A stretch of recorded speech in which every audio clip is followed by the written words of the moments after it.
Всем привет! Снова про Pivot Cup и подвески Carver CX. Есть у меня один замечательный экземпляр этой самой подвески, прям очень скрипучий, и ничего ему не помогает, не помогало, спойлер.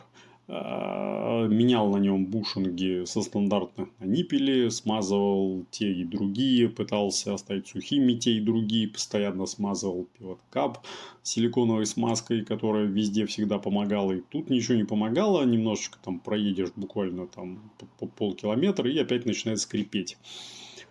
И, в общем, в процессе всех этих изысканий вспомнил я, что эти самые пивот-капы у Карвера кривые. Кривые, как это хорошо видно на первом фото, там шило показывает на тонкую стенку, и на третьем, четвертом, пятом фото, это другой пивот-кап, они все кривые абсолютно, но все чуть-чуть там плюс-минус разные толщины.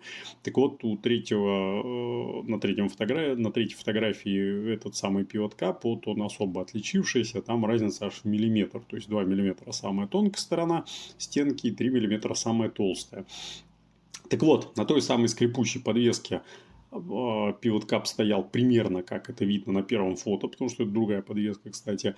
И вот попробовал я поставить этот самый Pivot Cup симметрично относительно срединной плоскости деки вертикальной. И вот это стало выглядеть как на фото номер 2. И скрип прошел. Не знаю, в чем тут именно дело. В том, что из-за подходящей толщины передней стенки, в которую Pivot Cup упирается, не Pivot Cup, в которую пивот упирается при работе подвески, угол, под которым находилась вешалка, был нерациональным, и там соприкасался пивот с Pivot Cup не по всей поверхности может быть, а может именно, что слева-справа разные толщины приводило все это к тому, что он перемещался в процессе поворота влево-вправо.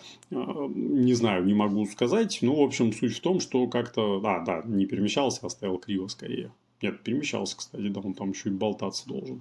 Ну, короче говоря, в общем, в чем именно тут дело, не знаю, но суть в том, что после того, как я это дело повернул, вот я проехал стандартную дистанцию, после которой все начинало скрипеть, а оно не скрипит. Вот, так что имейте в виду, возможно, у вас болезнь точно такая же.